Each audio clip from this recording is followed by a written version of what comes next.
السلام عليكم ورحمة الله وبركاته.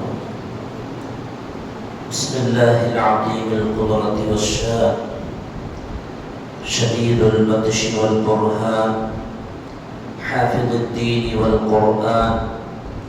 بسم الله ما شاء الله كان وما لم يشأ لم يكن، ولا حول ولا قوة إلا بالله العلي العظيم. الحمد لله رب العالمين، والعاقبة للمتقين، والصلاة والسلام على أشرف المرسلين وعلى آله وصحبه أجمعين. أما بعد، فقد قال الله تعالى في القرآن العظيم والفرقان المجيد: أعوذ بالله من الشيطان الرجيم، بسم الله الرحمن الرحيم.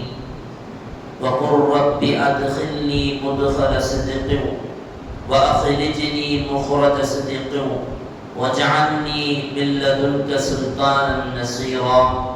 صدق الله العلي العظيم. وقال نبينا وحبيبنا وسيدنا وقرة أعيننا وثمرة فؤادنا محمد رسول الله صلى الله عليه وسلم: إنما الأعمال بالنيات وإنما لكل امرئ ما نوى. صدق النبي صلى الله عليه وسلم.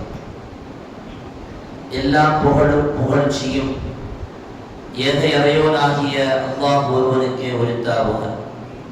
அவரின் சாந்தியும் சமாதானமும் ஈருலக வேந்தர் முஹம்மது ரசூலுல்லாஹ் ஸல்லல்லாஹு அலைஹி வஸல்லம் அவர்களின் மீதும், அவர்களின் நரிச்சுவடை அப்படியே அடிபெறலாமல் பின்பற்றிய உத்தம சத்திய சஹாபாக்கள், தாபிஈன்கள், தபஉ தாபிஈன்கள், நாதாக்கள், சுஹதாக்கள், அவுலியாக்கள், நம் பெற்றோர்கள், உஸ்தாதுமார்கள், மனைவி மக்கள், இங்கே அமர்ந்திருப்பவர்கள், இன்னும் வர இருப்பவர்கள், நம் ஊர்வாசிகள், அயல்வாசிகள், கபர்வாசிகள், உலக முஸ்லிம்கள் அனைவர்கள் மீதும் என்றென்றும் குறைவின்றி நிறைவாக நின்று நிலவட்டுமாக. புனிதமான இந்த நாளில், அவனுக்கு பிடித்தமான இந்த இடத்தில் வல்லோன் அல்லாஹ் நம்மை ஒன்று கூட்டியதைப் போல நாளை ஜன்னத்துல் ஃபிர்தௌஸ் என்னும் உயர்தரமான சுவனத்தில் கண்மணி முஹம்மது ரசூலுல்லாஹ் ஸல்லல்லாஹு அலைஹி வஸல்லம் அவர்களோடு நம்மையும் நம்மை சார்ந்த அத்துணை பேர்களையும் ஒன்று கூட்டி புரிவானாக. நோய்கள் அனைத்தையும் ஷிஃபாவாக்கி தந்தல் புரிவானாக. அன்பிற்கினிய அல்லாஹ்வின் நல்லடியார்களே, புனிதமான முஹர்ரம் மாதத்தின் முதல் ஜும்ஆவில் வீற்றிருக்கிறோம். அல்லாஹ் இந்த மாதத்தை முழுமையாக அடைந்து நல்ல அமல்கள் புரிந்து இறைவனின் பொருத்தத்தை பெற்ற நன்மக்களின் கூட்டத்தில் நம்மையும் சேர்த்தல் புரிவானாக. வரலாற்றின் வழியாக நினைவு கூறப்படும் சிறப்புக்குரிய நாட்களும் இடங்களும் அல்லது சின்னங்களும் அதை ஒட்டிய கொண்டாடப்படும் நிகழ்வுகளும் என அத்துணையுமே ஒரு சடங்காகவே இஸ்லாமிய சமுதாயம் அதை கடந்து விடுகிறது. உண்மையில் அவைகளில் மறைந்திருக்கும் தியாகங்களையும் வலிகளையும் உணர்ந்து அதன் வழியாக நமக்கு ஏற்படுகிற மாற்றங்கள், இஸ்லாமிய நெறிமுறைகள் நம்மை வழிநடத்தி செல்வதுதான் அந்த நாட்களை நினைவு கூர்வதற்கான உண்மை அர்த்தம். இன்றைக்கு ஹிஜ்ரி புத்தாண்டு, இஸ்லாமிய புத்தாண்டு என்கிற போது அதை நினைவு கூறுவதெல்லாம் மேடை பேச்சுக்களிலும் தொலைக்காட்சிகளிலும் இனிப்புகளை ஒருவருக்கொருவர் பரிமாறிக்கொள்வதில் மட்டும்தான் அந்த இஸ்லாமிய புத்தாண்டினுடைய சிந்தனைகள் சுருங்கிவிட்டது. அப்படி இல்லாமல் இஸ்லாமிய ஹிஜ்ரி புத்தாண்டு என்பது எதனால் உருவாகிறது, அதனுடைய பின்னால் ஒளிந்திருக்கக்கூடிய வரலாற்று செய்திகள் என்ன, அதனுடைய போக்கு என்ன, வலிகள் என்ன, வேதனைகள் என்ன, தியாகங்கள் என்ன என்பதை உணர்ந்து அதன் மூலமாக பாடத்தை பெற்று நம்முடைய வாழ்க்கையை நெறிப்படுத்துவதற்கு நாம் முயல வேண்டும். ஹிஜ்ரத் ஏன் ஏற்பட்டது? ஹிஜ்ரத் என்ற ஒரு பயணம் இந்த சமுதாயத்தில் என்ன மாற்றங்களை எல்லாம் கொண்டு வந்தது? ஹிஜ்ரத்தின் வழியாக முஸ்லிம் சமுதாயம் அடைந்த பலன் என்ன என்பதை பற்றி இந்த ஜும்ஆவில் நம்முடைய சிந்தனைக்கு விருந்தாக்கி செல்வோம். அருமையானவர்களே, ஹிஜ்ரத் ஏன் ஏற்பட்டது இஸ்லாமிய சமுதாயத்தில்? எம்பெருமான் ஸல்லல்லாஹு அலைஹி வஸல்லம் அவர்கள் மக்கமா நகரத்தில் நுபுவத்தை பெற்று பெருமானார் அவர்களுடைய 13 ஆண்டு கால பிரச்சாரம் மக்கமா நகரத்தினுடைய வீதி முழுக்க வீரியமாக வீச துவங்கியது. நாயகம் ஸல்லல்லாஹு அலைஹி வஸல்லம் அவர்களுடைய முதல் 3 ஆண்டு காலங்கள் மறைமுகமாக இஸ்லாமிய பிரச்சாரத்தை மக்கமா நகரத்தில் ஓதினார்கள். 3 ஆண்டு காலத்திற்கு பின்னால் அதே மக்கமா நகரத்தில் 10 ஆண்டு காலங்கள் நாயகம் பகிரங்கமாக இஸ்லாமிய பிரச்சாரத்தை எடுத்து வைக்க துவங்கிய போது அங்கிருந்து பெருமானார் அவர்களுக்கு எதிர்ப்பு அலைகள் வர துவங்கியது. பிரச்சார பாதை முழுக்க நாயகம் சொல்லுன்னா தொல்லைகளை எல்லாம் துயரங்களை எல்லாம் சந்தித்து வந்தார்கள். அவர்களோடு சஹாபாக்களும் இருந்தார்கள். ஸல்லல்லாஹு அலைஹி வஸல்லம் அவர்கள் எவ்வளவு தூரம் இந்த பிரச்சாரத்தின் பாதையில் அவர்கள் பாதிக்கப்பட்டார்கள் என்கிற வரலாற்று செய்திகளை பார்த்தால் கஅபாவில் ஒரு கருப்பு பலகை தொங்கவிடப்பட்டிருந்தது. யாரும் முஹம்மதுவும் அவர்களோடு இருக்கக்கூடிய அவரை ஈமான் கொண்டிருக்கக்கூடிய சஹாக்களோடும் தொடர்பு வைக்கக்கூடாது. திருமண உறவோ வியாபார உறவோ கொடுக்கல் வாங்கலோ என்று துவங்கி என்னவெல்லாம் வழியில் அவர்களோடு தொடர்பு வைப்பதற்கான வாய்ப்பு ஏற்படுமோ அத்துணை பாதைகளையும் முடக்கிவிட்டார்கள் மக்காவினுடைய காஃபிர்களான குறைஷிகள். பெருமானார் அவர்கள் அதனால் மனம் உடைந்து போய் ஷுஅதை அபீ தாலிப் என்று சொல்லப்படுகிற மக்கமா நகரத்துடைய மிக கொடூரமான பள்ளத்தாக்கில் 3 ஆண்டு காலங்கள் தன்னோடு ஈமான் கொண்டிருக்கக்கூடிய சஹாக்களையும் அழைத்துக் கொண்டு உணவில்லாமல் ஊனில்லாமல் ஸல்லல்லாஹு அலைஹி வஸல்லம் 3 ஆண்டு காலங்கள் அந்த ஷுஅதை அபீ தாலிப் என்கிற பள்ளத்தாக்கில் குடியேறுகிறார்கள். வரலாற்றில் எழுதுவார்கள், இலைகளை உண்டு வாழ்ந்தார்கள் அந்த 3 ஆண்டு காலங்கள். அவர்களோடு அங்கே இருந்த ஒரு சஹாபி தான் ஸஅத் ரலியல்லாஹு அன்ஹு அவர்கள். ஸஅத் ரலியல்லாஹு அன்ஹு அவர்கள் ஷுஅதை அபீ தாலிப் என்கிற பள்ளத்தாக்கில் வசித்த அந்த காலத்தை பற்றி வர்ணிக்கிறார்கள். கல் கூட கரைந்து நொறுங்கி போய்விடும் அந்த காலத்தினுடைய கொடூரத்தை பற்றி பேசும்போது சையதுனா ஸஅத் ரலியல்லாஹு அன்ஹு அவர்கள் சொல்லுகிறார்கள், لقد رأيتني مع رسول الله صلى الله عليه وسلم سابع سبعة. பெருமானார் அவர்களை ஏற்றுக்கொண்ட ஆரம்ப முஸ்லிம்களில் 7 பேர்களில் நான் ஒருவராக இருந்தேன். மா லனா துஆமுன் இல்லா வரகுல் ஹுபுரா. எங்களுக்கு மரத்தினுடைய இலைகளை தவிர வேறு எதுவுமே உணவாக கிடைக்கவில்லை. மர இலைகளை உண்டதின் காரணமாக எங்களில் ஒருவர் அவருடைய சுய தேவையை நிறைவேற்றுவதற்கு போனால் அவருடைய உபாதை ஆற்றினுடைய உபாதையை போல அமைந்துவிட்டது. ஆற்றினுடைய உபாதையை போல மர இலைகளை உண்டு வாழ்ந்ததினால் அந்த 3 ஆண்டு காலங்களுடைய வாழ்க்கையின் கசப்பை சொல்லிவிட்டு ஸஅத் ரலியல்லாஹு அன்ஹு சொல்வார்கள், ஹத்தா கரிஹத் அஸ்தாகுனா. நாங்கள் அந்த இலைகளை உண்டு வாழ்ந்ததினால் எங்களுடைய வாய்களெல்லாம் வெந்து புண்ணாகி போனது. எவ்வளவு தியாகங்களை சகித்து கஷ்டங்களை சகித்து சஹாபாக்கள் இந்த இஸ்லாத்தை நம்மளவில் கொண்டு சேர்த்திருக்கிறார்கள். ஆரம்ப காலகட்டத்தில் இஸ்லாத்திற்காக வேண்டி பெருமானார் அவர்களோடு பாடுபட்ட 7 சஹாபிகளில் இவர்களும் ஒருவர். சொல்லாலும் செயலாலும் ஸல்லல்லாஹு அலைஹி வஸல்லம் அந்த 3 ஆண்டு காலங்கள் ஷுஅதை அபீ தாலிப் என்று சொல்லப்படுகிற பள்ளத்தாக்கில் வாழ்ந்து அங்கிருந்து எப்படி வெளியில் வந்தார்கள் என்றால் இவர்களோடு எந்த ஒட்டுறவும் வைக்கக்கூடாது என்று எழுதப்பட்டிருந்த கருப்பு பலகை, கஅபாவுடைய சுவத்தில் பதியப்பட்டிருந்த கருப்பு பலகை கரையால் நரித்து அழிந்து போன போதுதான் பெருமானார் அவர்கள் அந்த பள்ளத்தாக்கிலிருந்து சஹாக்களோடு வெளியில் வருகிறார்கள். 3 ஆண்டு காலம் முடித்ததற்கு பின்னால் தொந்தரவுகளை தடுத்தார்களா, குறைத்தார்களா? இல்லை, தொடர்ந்தார்கள். தொடர்ந்து பெருமானார் அவர்களுக்கும் சஹாபாக்களுக்கும் தொல்லைகள் கொடுத்து கொண்டே இருந்தார்களா? இல்லையா? ஒரு கட்டத்தில் பெருமானார் அவர்களை கொலை செய்வதற்கே அந்த கூட்டம் துணிந்தது. தாருன் நதுவா என்று சொல்லப்படுகிறார். குறைஷிகளுடைய ஆலோசனை கூடமான அந்த கட்டடத்தில் வைத்து ஒரு ஆலோசனையை நிகழ்த்துகிறார். அங்கே மக்காவுடைய பெரும் பெரும் தலைவர்கள் எல்லாம் ஒன்று கூடுகிறார்கள். மாற்று வேஷத்தில், மனித தோற்றத்தில், கிழவர் தோற்றத்தில் ஷைத்தானும் அந்த கூட்டத்தில் வந்து சேருகிறார். ஒவ்வொருவரும் ஒவ்வொரு கருத்தை சொல்லுகிறார். அபுல் அஸ்வத் என்று சொல்லப்படுபவர் சொன்னார், நாம் முஹம்மதை இந்த மக்கா நகரத்தை விட்டு அனுப்பிவிடலாம். அவர் எங்கோ போய் எப்படியோ வாழ்ந்து கொள்ளட்டும், பழைய மாதிரி நாம் நட்போடும் நன்முறவோடு வாழ்ந்து கொள்ளலாம் என்று அபுல் அஸ்வத் என்று சொல்லப்படுகிற குறைஷியை சார்ந்த காஃபிர் பேசிய போது ஷைத்தான் சொன்னான், இதுவெல்லாம் வேலைக்காகாத ஆலோசனை. அவர் எங்கு போனாலும் ஒரு பெரிய சமூகத்தை உருவாக்கி விடுவார். உடனே திரும்ப இன்னொருவர் சொன்னார், அபுல் புக்தரி என்பவர் சொன்னார், நாம் அவரை ஒரு அறையில் பூட்டி வைத்து விடலாம், அவர் பசியாலும் பட்டினியாலும் அங்கேயே மரணமாகுவார். அப்போதும் ஷைத்தான், மாற்று வேஷத்தில் வந்த ஷைத்தான் சொன்னான், அப்படி நீங்கள் பூட்டி வைத்து விட்டால் ஒரு நிமிடம் கூட காணாமல் இருக்க மாட்டார்கள் அவருடைய சகாக்கள், எப்படியும் தேடி பிடித்து முஹம்மதை அங்கிருந்து காப்பாற்றி விடுவார்கள் ஸல்லல்லாஹு அலைஹி வஸல்லம்.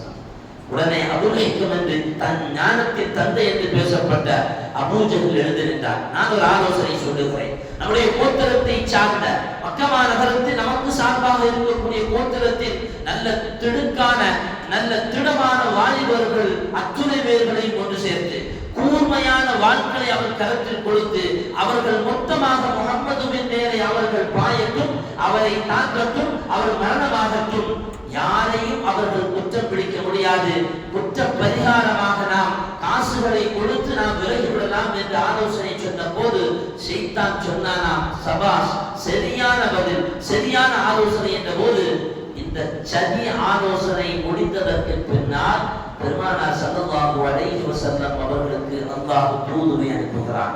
சையதுனா ஜிப்ரீல் அலைஹிஸ்ஸலாம் அவர்கள் சொன்னார்கள், யா ரசூலல்லாஹ், இனி மக்கா நகரத்தில் இருக்க வேண்டாம், உங்களுக்கான இருப்பிடம் இனிமேல் இங்கு அல்ல, நீங்கள் மதீனாவை நோக்கி புறப்படுவதற்கு அல்லாஹ் உங்களுக்கு அனுமதித்து விட்டார்.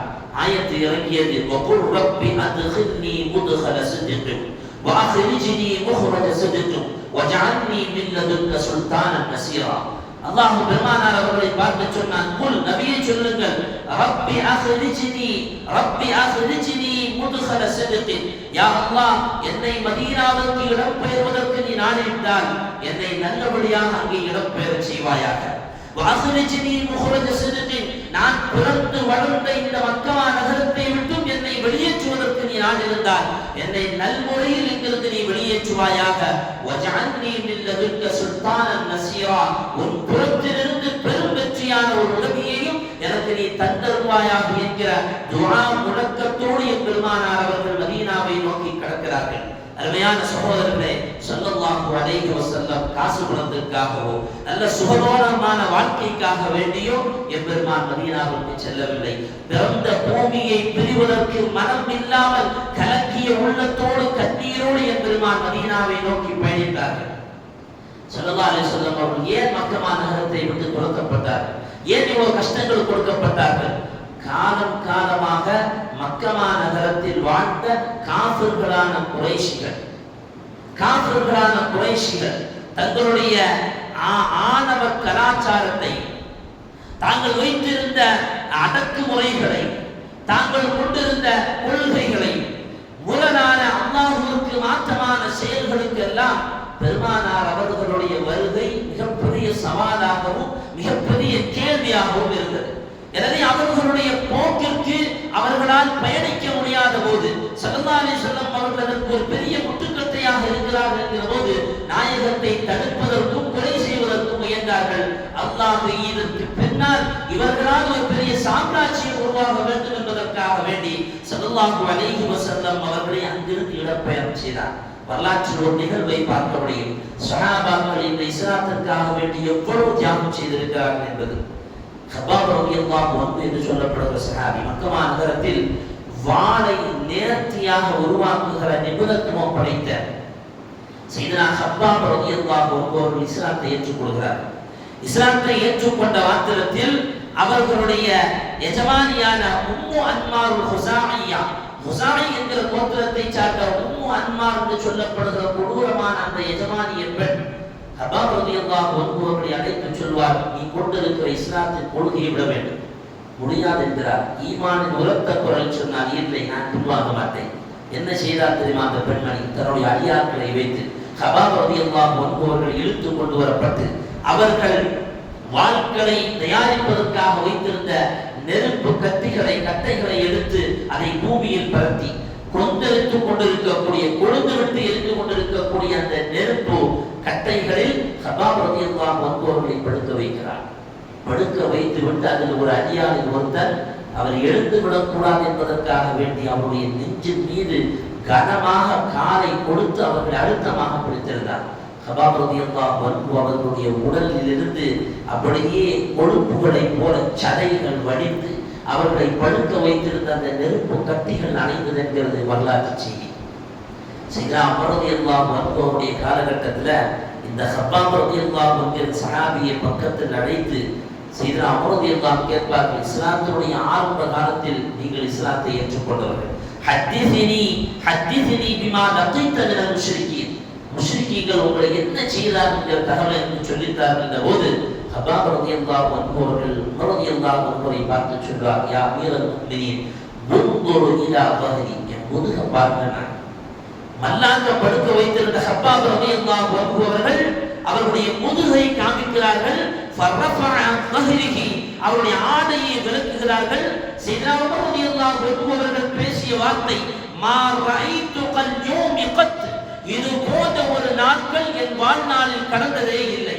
கபாப் ரலியல்லாஹுடைய முதுகுகள் எல்லாம் ஆங்காங்கே பள்ளங்கள் குழிகள் விழுந்து கிடந்தது.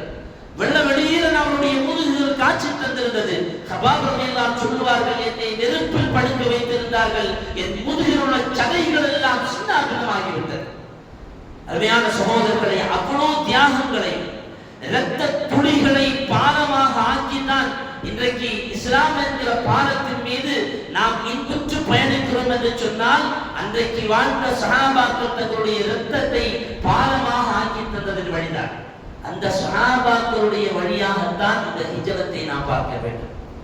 வெறுமனை கொண்டாடுவதற்காகவோ, வெறுமனை நாம் நம்முடைய சந்தோஷத்தை ஒருவருக்கு ஒருவர் பகிர்ந்து கொண்டு இனிப்புகளை வழங்குவது மாத்திரமல்ல, ஹிஜ்ரத்து சொல்லி தருகிற பாடம். அந்த ஹிஜ்ரத்தின் வழியாக நம்முடைய ஈமானில் பலம் உண்டாக வேண்டும். அல்லாஹ்வின் மீதான தவக்குல் இன்னும் அதிகமாக வேண்டும். ஈமானை எதற்காக வேண்டியும் இழக்கக்கூடாது என்கிற உறுதியான எண்ணம் இந்த ஹிஜ்ரத்தின் வழியாக நமக்கு பிறக்க வேண்டும். ஹிஜ்ரத்தின் வழியாக சொல்லப்படுகிற இரண்டாவது செய்தி என்ன தெரியுமா? மனித மனங்களை வென்ற பயணத்தான் ஹிஜ்ரத். ஸல்லல்லாஹு அலைஹி வஸல்லம் அவர்களும் சஹாபாக்களும் இந்த ஹிஜ்ரத்தில் ஏராளமான கஷ்டங்களை பட்டார்களா இல்லையா? ஒரு கட்டத்தில் ஸல்லல்லாஹு அலைஹி வஸல்லம் அவர்களுடைய நுபுவத்தினுடைய 5ஆம் ஆண்டில் சஹாபாக்களை எல்லாம் அழைத்து நாயகம் சொன்னார்கள், நீங்கள் ஹபஷா என்று சொல்லப்படுகிற எத்தோப்பியா நாட்டுக்கு போங்க. அங்கு ஒரு மன்னர் இருக்கிறார், நஜ்ஜாஷ். அவர் எந்த அநீதமும் உங்களுக்கு கிடைக்க மாட்டார். நீங்கள் அங்க போய் தங்கி எப்போ அல்லாஹ் நமக்கு சாதகமான ஒரு சூழலை உருவாக்குறார் அப்ப நீங்க திரும்ப வாங்கன்னு சொன்ன போது முதல் கட்டமாக 11 ஆண்களும் 4 பெண்களும் ஒரு 15 பேர்கள் ஹபஷா என்று சொல்லப்படுகிற எத்தோப்பியாவிற்கு கிளம்பி செல்வார்கள். இரண்டாம் கட்டமாக 83 ஆண்களும் 18 பெண்களுமாக 101 நபர்கள் தங்களுடைய பச்சிலம் குழந்தைகளோடு ஹபஷா என்று சொல்லப்படுகிற எத்தோப்பியா நாட்டிற்கு பயணம் செய்கிறார்கள். இஸ்லாமிய வரலாற்றில் முதல் ஹிஜ்ரத் என்பது ஹபஷாவை நோக்கி சஹாபாக்கள் பயணித்தது. அங்க போனப்போ உடனே எதிரிகள் அவர்களை பின்தொடர்ந்தார் குறைஷிகள்.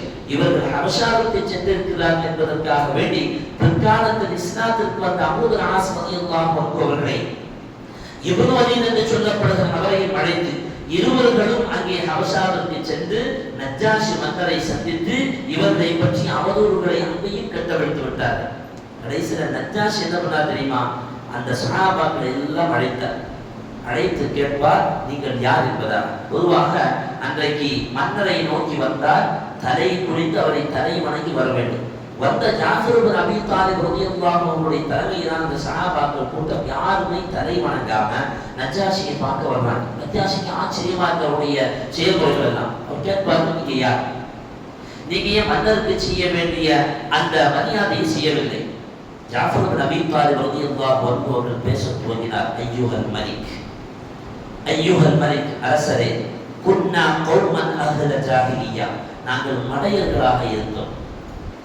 வநஅகுலுல் மீத்தத நஅபுதுல் அஸ்னாம வநஅத்தில் ஃபவாஹிஷ், மோசமான காரியங்களை செய்து செத்தவைகளை உண்டு சிலைகளை வணங்கி வனசீகுல் ஜிவார வயகுல் கவித்து மின்னத்தஈம் நாங்கள் எங்களில் பலமானவர்கள் பலகீனமானவர்களை திண்டும் ஃபகுன்னா அலா தாலிக் நாங்கள் மோசமானவர்களாக வாழ்ந்து வந்தபோது தான் எங்களிலிருந்தே எங்கள் சமுதாயத்திலிருந்தே நேர்மையானவரும் நேர்த்தியானவரும் பத்திரித்தனமும் உள்ள நன்னடத்தை உள்ள நற்குணம் படைத்த ஒருவரை எங்களுக்கு ரசூலாக எங்கள் அல்லாஹ் அனுப்பி தந்தான்.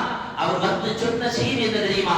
குடும்பத்தை ஒட்டி வாழ வேண்டும், நீங்கள் குடும்பத்தை ஒட்டி வாழ வேண்டும், அண்டை வீட்டார்களுக்கு நீங்கள் தீங்கிழைக்க கூடாது, சிலைகளை வணங்க கூடாது என்கிற நற்செய்திகளை எல்லாம் எங்களுக்கு ஓதிய போது அதெல்லாம் கேட்பதற்கு இனிமையாகவும் வாழ்க்கையில் எடுத்து நடப்பதற்கு சுவாரஸ்யமாகவும் இருந்ததினால் நாங்கள் அதை பின்துயர்ந்தோம்.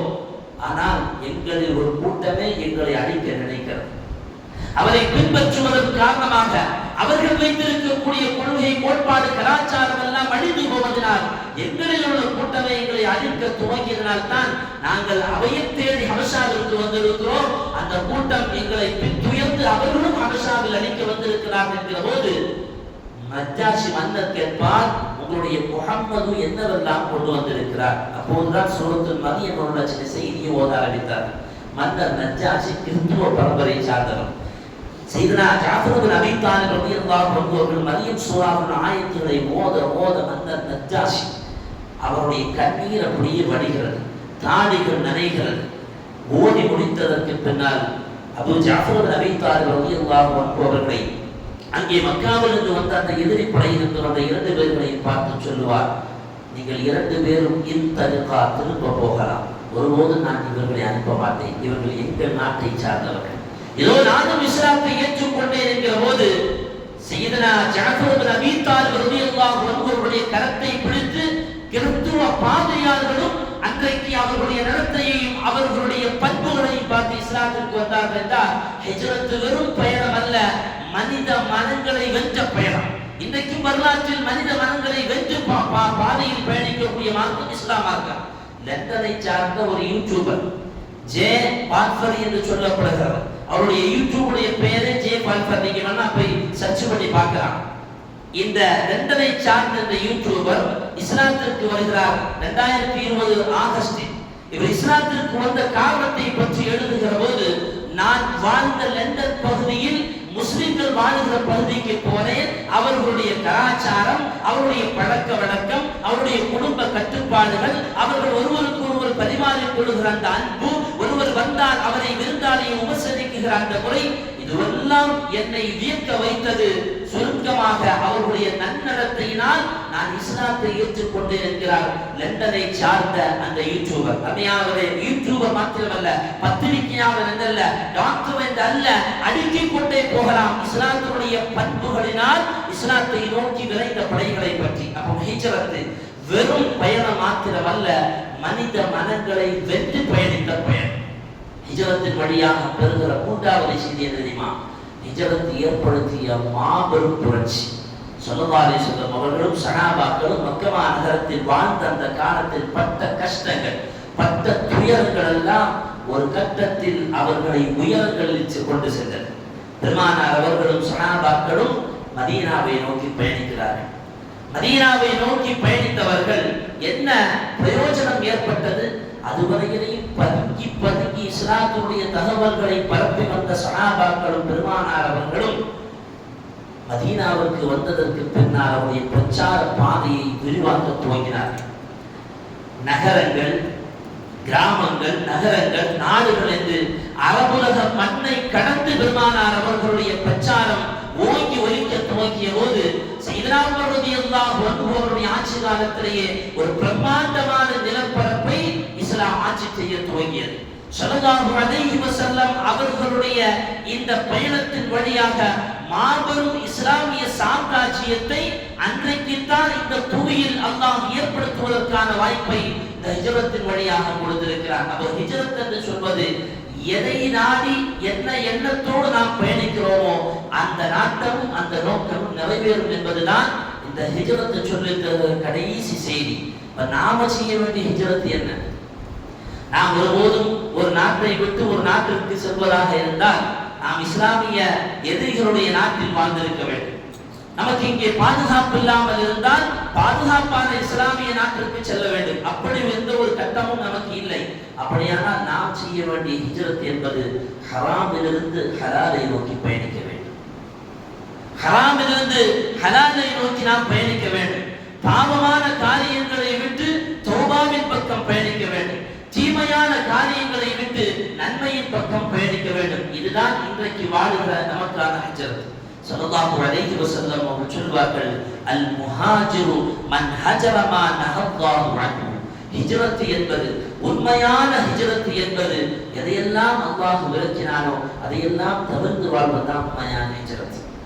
அப்படி ஹிஜ்ரத் நாம் செய்வோமேயானால் நாம் நினைப்பதை அடைய முடியும் என்கிறது ஹிஜ்ரத்தினுடைய இன்னொரு பாடம். ஸல்லல்லாஹு அலைஹி வஸல்லம் அவங்க மக்காவிலிருந்து மதீனாவுக்கு ஹிஜ்ரத் செஞ்சு வரும்போது அந்த கூட்டத்தில் உம்மு கைஸ் அப்படின்னு ஒரு பெண்ணும் வந்திருந்தாங்க. இந்த அம்மா மக்கால வாழும்போது அந்த அம்மாவை விரும்பி இருந்த ஒரு நபர் இருந்தார். அப்போ அந்த உம்மு கைஸை திருமணம் முடிக்கிறதுக்காக வேண்டி அவர் போய் கேட்பார். அப்போ அந்த பெண்மணி சொல்லுவார், நான் மதீனாவுக்கு செல்லுகிறேன், என்னை திருமணம் முடிக்க வேண்டுமானால் நீ மதீனாவுக்கு வரும். இந்த ஆளுக்கு ஹிஜ்ரத்தை பற்றி தெரியாது, இஸ்லாத்தின் மீது பெரிய பற்றொன்றும் இல்லை. இருந்தாலும் அந்த பெண்ணுக்காக வேண்டி ஹிஜ்ரத் செய்தார். இங்க இருந்து சில பேர் போறானா இல்லையா, எங்கேயோ கடலை தாண்டி ஒருத்திய பாக்குறதுக்காண்டி அந்த அம்மாவை தேடி ஹிஜ்ரத் செய்து மதீனாவிற்கு அந்த நபர் வருவார். அவர் வந்த நோக்கத்தை அப்படியே அவர் நிறைவேற்றுவார். அந்த பெண்ணையும் திருமணம் முடிப்பார். சஹாபாக்கள் எல்லாம் அந்த நபரை பார்த்து சொன்னார்கள், முஹாஜிர் உம்மு கைஸ், இவர் உம்மு கைஸ் என்கிற பெண்ணுக்காக வேண்டி ஹிஜ்ரத் செய்தவர். அப்போதுதான் ஸல்லல்லாஹு அலைஹி வஸல்லம் அவர்கள் சொன்னார்கள், உலக பிரசித்தி பெற்ற புகழ்பெற்ற ஹதீஸை எம்பெருமானார் அவருடைய புண்ணிய நாவிலிருந்து அப்படியே உதிர்ந்து விழுந்தது. இன்னமல் அஅமாலு பின்னிய்யாத். எல்லோருக்கும் மனப்பாடமான ஹதீஸ். நாயகம் பேசிய வார்த்தை இன்னமல் அஅமாலு பின்னிய்யாத். அவனவனுடைய எண்ணத்திற்கு ஏற்ப அவனவனுக்கு கூலி கொடுக்கப்படும். வைன்னமா லிகுல்லி இம்ரிஇன் மானவா. எவனவன் எதை விரும்புகிறானோ அதை அவன் அடைந்து கொள்வான். ஃபமன் கானத் ஹிஜ்ரத்துஹு இலல்லாஹி வ ரசூலிஹி. ஒருவருடைய பயணம் அல்லாஹ்வும் அல்லாஹ்வுடைய ரசூலையும் நோக்கி இருந்தால் ஃபஹிஜ்ரத்துஹு இலல்லாஹி வ ரசூலிஹி, அவருடைய பயணம் அல்லாஹ்வும் அல்லாஹ்வின் பக்கமே இருக்கும். வமன் கானத் ஹிஜ்ரத்துஹு இலா துன்யா யுஸீபுஹா. எவன் துன்யாவை நாடியோ அல்லது ஒரு பெண்ணை விரும்பியோ திருமணம் முடிப்பதற்காக பயணித்தால் அதை அவன் அடைந்து கொள்வான் என்று பெருமானார் அவர்கள் உள்குத்தாக அந்த சஹாபியை வைத்து நாயகம் பேசுவார்கள். அருமையானவர்களே, இந்த ஹதீஸின் வழியாக நாயகம் சொல்லுகிற செய்தி தெரியுமா?